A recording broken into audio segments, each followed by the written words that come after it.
Hello, and welcome back to the English Circle, the podcast, your partner for confident, real world English. I'm Emily. And I'm Alex. Today, we're tackling the very first question in almost every single interview, the one that sounds simple but is secretly tricky. So, tell me about yourself. That's right. This isn't a casual chat. It's your first and most important pitch. How you answer sets the tone for the entire interview.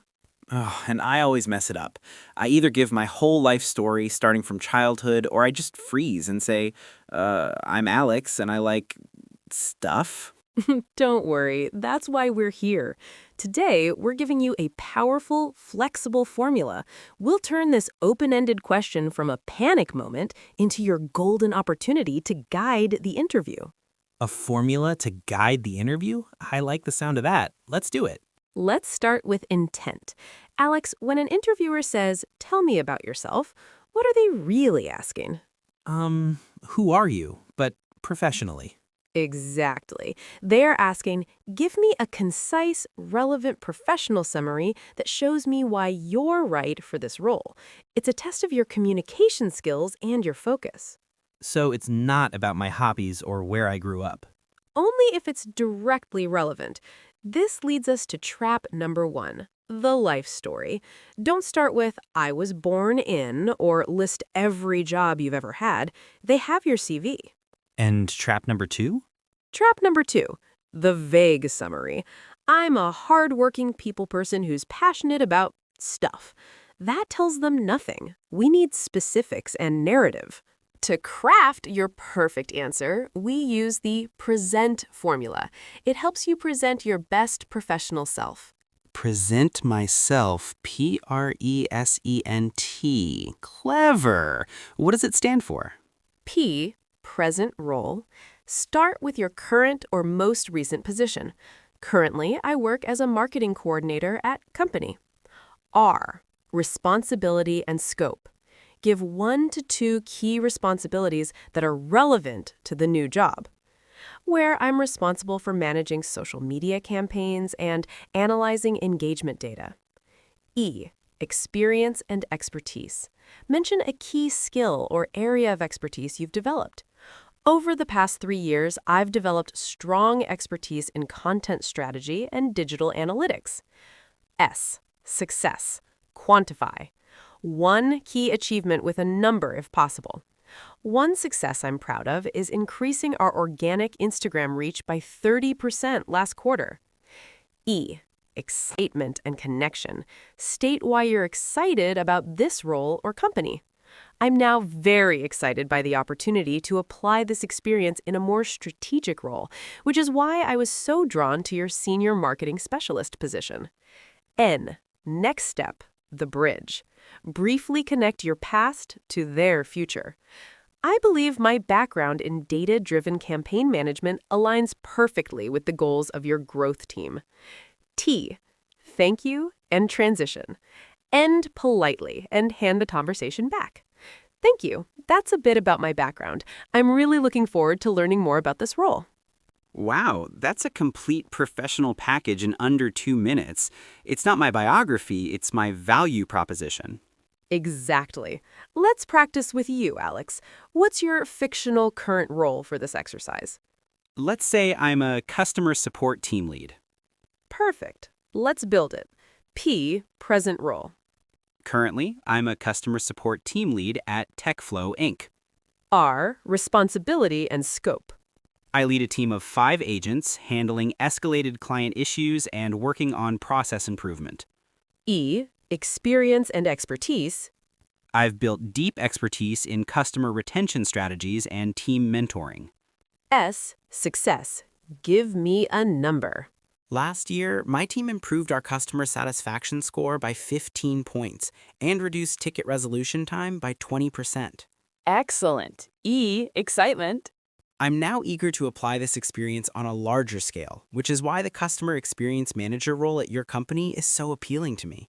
N, next step, and T, thank you. I'm confident my experience in building high-performing support teams can contribute to your goal of improving client loyalty.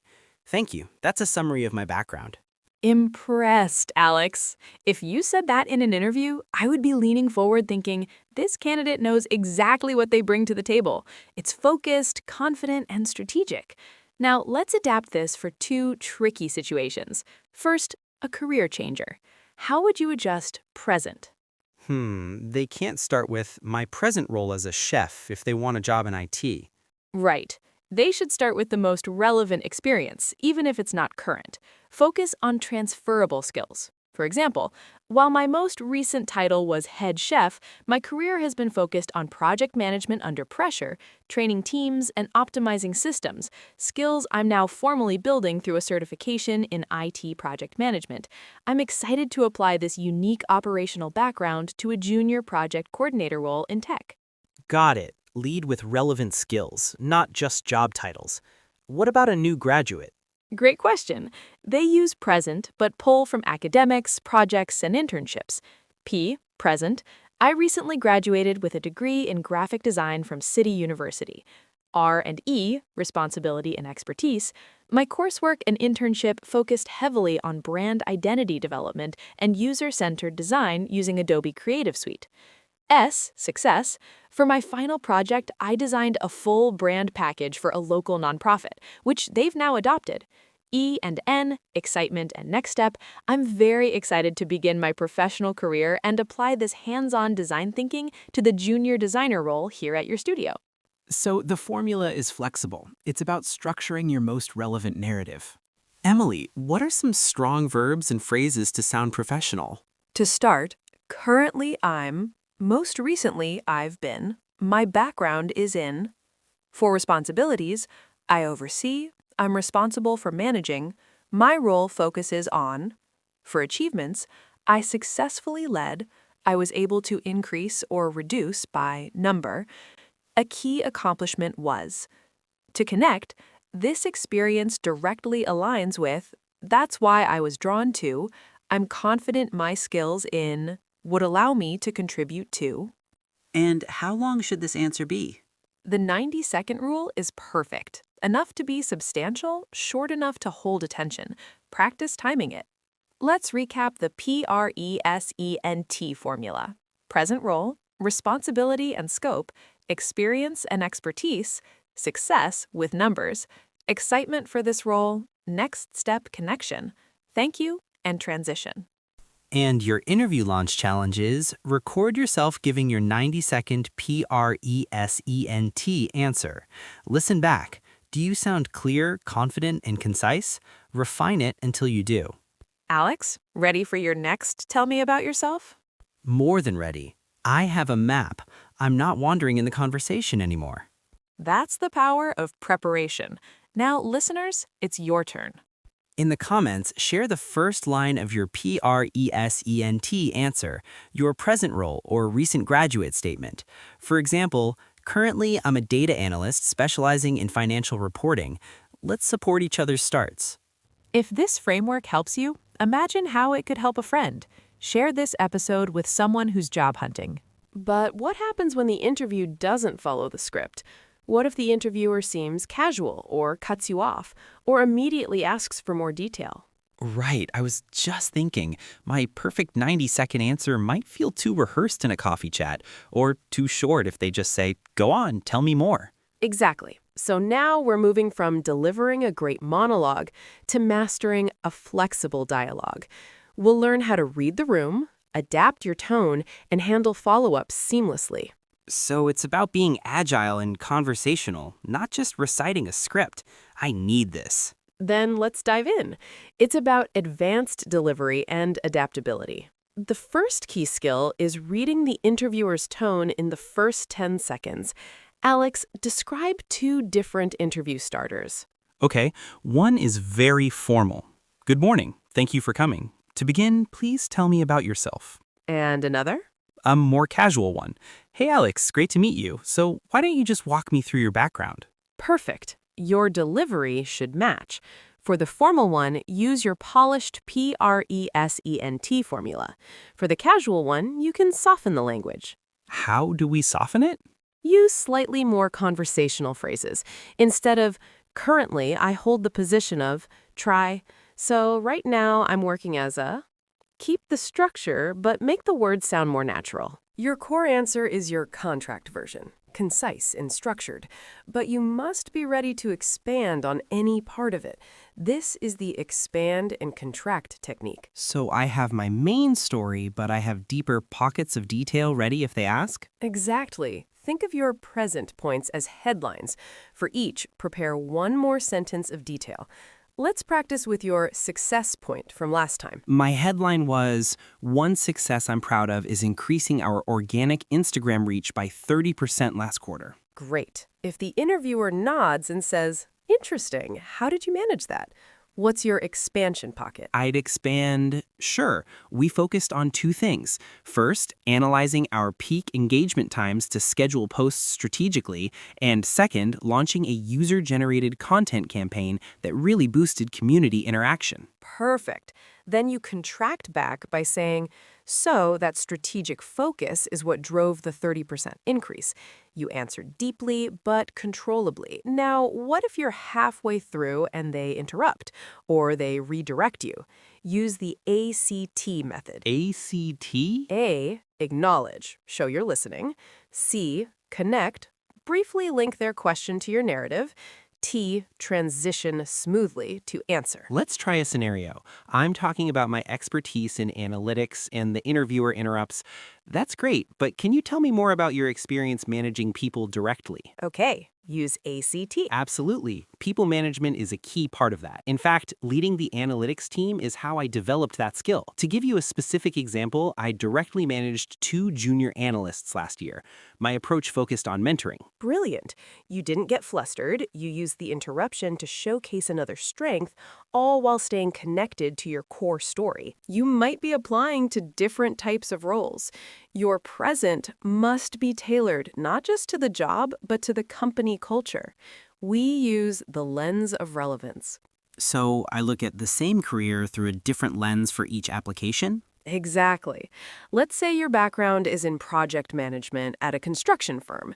For a tech startup, you lens your experience toward agility and innovation.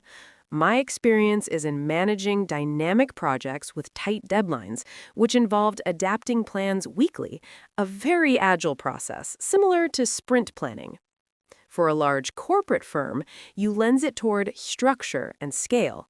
My experience is in managing complex, multi-phase projects with large budgets and cross-functional teams, ensuring a strict compliance and on-time delivery. It's the same job, but I'm highlighting different aspects to speak their language. That's smart. Let's practice. Your turn. Use your customer support team lead background. Tailor the opening for a fast-paced e-commerce company versus a software company selling to big businesses. Okay. For e-commerce, I lead a team supporting a high-volume, fast-paced e-commerce environment where our focus is on lightning-fast resolution to keep customer satisfaction high during the buying journey. For B2B software, I lead a team handling complex technical support for enterprise clients, where our focus is on deep problem-solving and building long-term, trusted relationships. Impressed. Nailed it. You instantly sound like you belong in each world. Let's recap your toolkit. Read the room. Match formal or casual tone. Expand and contract. Have detail pockets ready. ACT for interruptions. Acknowledge, connect, transition. The lens of relevance. Tailor your opening line to the company culture. And your adaptive challenge is practice your present answer in 2 different tones. First, record it formally, then say it out loud as if to a friendly, casual interviewer. Notice how you change your words and energy. Do you feel like you can handle the variations now, Alex? Completely. I'm not just giving a speech, I'm having a strategic conversation. I have tools for the curves. That's the confidence we want for you. Listeners, your turn to practice adaptability. In the comments, try the lens of relevance. Take your current or target role and write 2 different opening lines for 2 different companies. For example, for a creative agency, I'm a marketer who focuses on brand storytelling. For a bank, I'm a marketer who specializes in data-driven lead generation. Subscribe for more strategies that help you not just answer questions, but master the flow of any professional conversation in English. Remember, the goal is connection. Your story is your bridge. Build it strong and know how to adjust it for any crossing. Good luck and speak with agility. Bye-bye. Goodbye.